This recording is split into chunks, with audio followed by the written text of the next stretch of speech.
مونږ د سارو په زړونو پوه شو خلک انسانانو ته وایي څنګه یې. ډېر ښه دی یاره، مونږ د سارو په زړونو پوه شو خلک انسانانو ته وایي څنګه یې. مونږ د سارو په زړونو پوه شو خلک انسانانو ته وایي څنګه یې. او یا د بونیر خاورې لیونی دې کړم، یا د بونیر خاورې لیونی دې کړم ته چې دا د پیر بابا ملنګه یې. وایي به چې داسې مې سېزلی و چېرته که په اور د تناره یاد شو، مونږ په ژوندانه خلکو هیر کړي یو، مونږ به پس له مرګه چاته څه یاد شو. سلامونه ملګرو، ستاسو ملګری نازه خان یم. ادبي خپرونه د وصال مازدیګر ده او دغه شعرونه د حکیم سید اوتر دي. راغلي یو ناستې مو دلته را جوړ کړی، دلته یو ښکلی ساده باده هوټل دی او دلته اوږد ده او پټې دی او بس ډېر کلیوال ژوند دی او کلیوال هوټل دی. هغه ډېر شور شرابې او هغه قصې پکې نشته دی. نو بس یو طرف ته کېناستو، ما وی د حکیم سید اوتر سره به ګپې شپې مو لګوم او بیا دغه روژه را روانه ده، دا خپرونه او په روژه کې د ملګرو سره شریکوو. نو ما وی که حکیم سید اوتر چېرته خواږه خواږه شعرونه لیکلي وي نو زه به یې ترې ریکارډ کړم او بیا یې په روژه کې له تاسو ملګرو سره شریک کړم. نو اوتره سلامونه. نازه خان وروره، په حیرانۍ د تام یو جهان مننه دې کومه چې د روژې نه دا ورځ نیمه مخکې رالې او زمونږ خواله د وصال مازدیګر راورسو. نو یو جهان مننه ته وایم او ډېره ډېره مهرباني. ډېره مننه اوتره.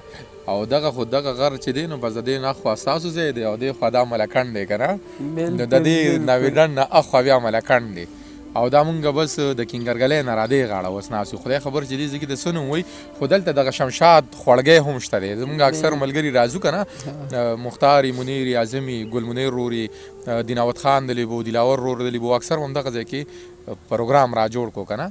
نو اخلی پخلی به خپل وکړو. نو دا بس دغه د شمشاد خوړګۍ هغه لاره ده او مونږ دلته په دې هوټل کې کېناستو. اکثر د دوی نه په دې ټپکو کې اوبه هم له ځان سره ویسو. دلته خو هغه د بامپوخې هغه ټپه ده که نه، ستا د دیدن ولي بهیږي په ما بامپوخه ده د تندې پکې مرمه.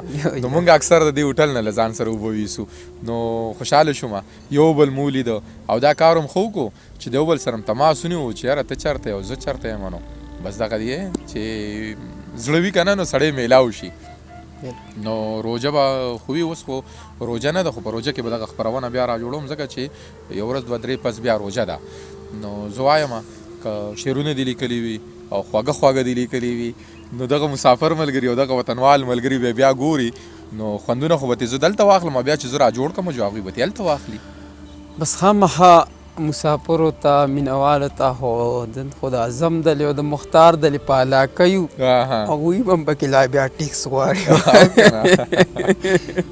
خو زه دا د ټول د بونیر د خاورې ته دغه څو شعرونه په پښتنه مینه او د بونیر خلک هسې مینوال خلک دی، ډېر قدردان خلک دی. او دغه څو شعرونه ټول مینوالو ته چې ټیک ته چې د رنګه به ګل رنګه یي، نوي شعر دی نیازه خان چې ټیک ته چې د رنګه به ګل رنګه یي، یار خو د اخلاقو نه بدرنګه یي. او مونږ د سارو په زړونو پوه شو خلک انسانانو ته وایي څنګه یي. ډېر ښه دی یاره، مونږ د سارو په زړونو پوه شو خلک انسانانو ته وایي څنګه یي. مونږ د سارو په زړونو پوه شو خلک انسانانو ته وایي څنګه یي. او یا د بونیر خاورې لیونی دې کړم، یا د بونیر خاورې لیونی دې کړم ته چې دا د پیر بابا ملنګه یي. او دا وفاداري دې یاره ډېره ده، ناست چې را سره د کټ په لنګه یي. ډېر ښه دی، دا بیا ووایه. مننه چې دا وفاداري دې یاره ډېره ده او ناست چې را سره د کټ په لنګه یي. او اوس چې دا د امن طلبګار شولې، اوس چې دا د امن طلبګار شولې، نور جوړي پښتونه تنګ د جنګه یي. دا بیا ووایه، ډېر ښه دی. مننه چې اوس چې دا د امن طلبګار شولې، نور جوړي پښتونه تنګ د جنګه یي. او مهاله چې په غرونو باندې راللې، منم دې اوتره ډک د ننګه یي. ډېر ښه دی یاره، ډېر ښه. او دغه څو شعرونه به نور په پښتنه مینه چې ما د ارمان صاحب ورته سمه ماتېده، خندا چې په سرو شونډو د جانان راورېده. او زمونږ په جدایۍ کې به جانانه د خدای رازو، که مونږ هر څه کړی وی خو داسې به کېده. ډېر ښه دی. او پوهېدمه چې څه غم را باندې خامخا راځي، ما چې د بېګانه ګسه سترګه رپېده. ډېر ښه دی یار.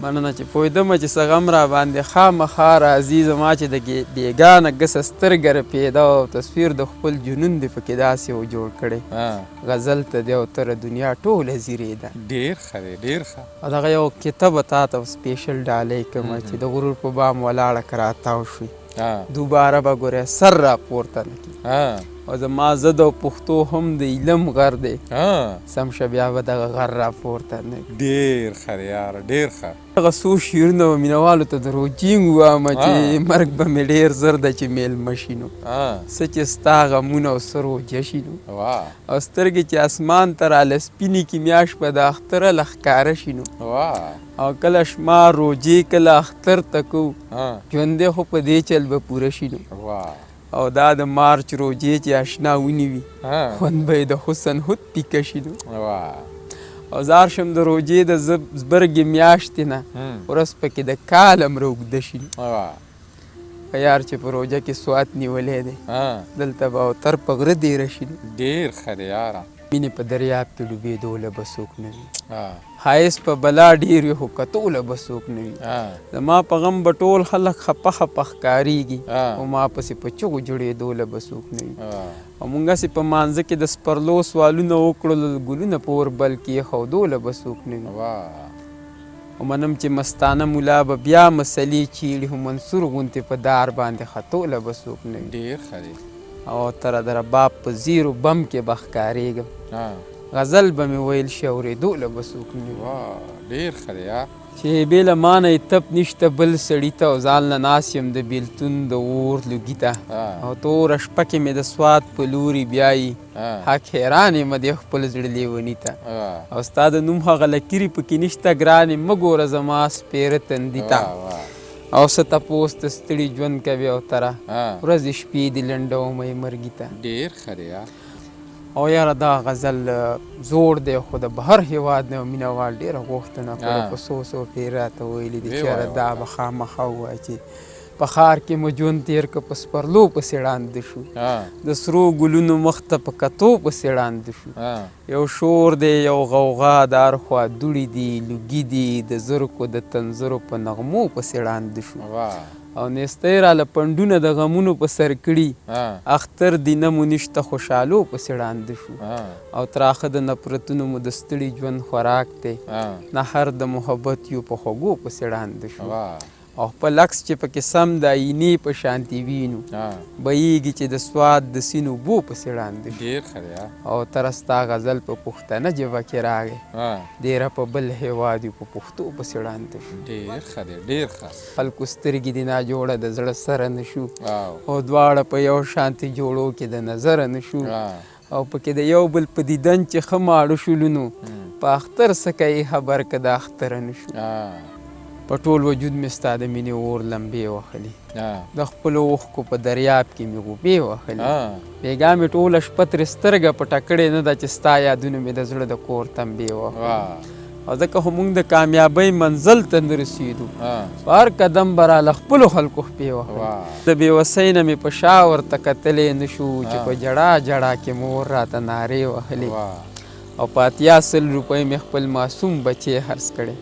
پردي هوټل کې په ټیبلو یې کپړې وخلې او ځکه خو موږ د ژوند په لاره کې اوتر شو چې په خپل لاس مو د قسمت کرښې کږې وهلې. دغه څو شعرونه نور چې ما ته وایي مړه ستا به څه دلبري ستا په سر د خپل احساس سره مې شري وایي ته ورسره څومره محبت کې او دی په نه خبره ستا نه مروي وایي ته ورسره څومره محبت کړي دی په نه خبره ستا نه مروي ده چې رانغللې ډېر دې وکړه ښه جانانه ورک دې شي ستا د احسانونو تله راتله جانانه او بلا زړه ستړي مې په تا کې ځای پیدا نه کړلو بلا زړه ستړي مې په تا کې ځای پیدا نه کړلو هسې بې ځایه مې کړو ځان له زړه اوبه جانانه او داسې خو نه ده چې ته نه یې جو بس وبدرېږي داسې خو نه ده چې ته نه یې جو بس وبدرېږي ستا نه بغیر هم د اوتر ژوند تېرېده جانانه. ډېره ډېره مننه اوتره چې دومره خواږه خواږه شعرونه دې را سره شریک کړه او الله دې په صحت روغ لره. آمین. بس الله دې ستاسو قدر وکړي او الله دې د ټولو مینهوالو قدر وکړي دومره د پښتو سره او د شعر او ادب سره د مینې لرلو نو یو جهان مننه.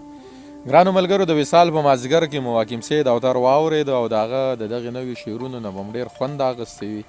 ما خو د دغې د وصال په دې مازدیګر کې مې ته ډېر خوند واخیسته او هیله من یم چې تاسو به ترې هم خوندونه واخلئ. په لوی الله م سپارمه چې هر ځای الله مو ښاد ساته، آباد ساته. د لوی الله په امان. مننه.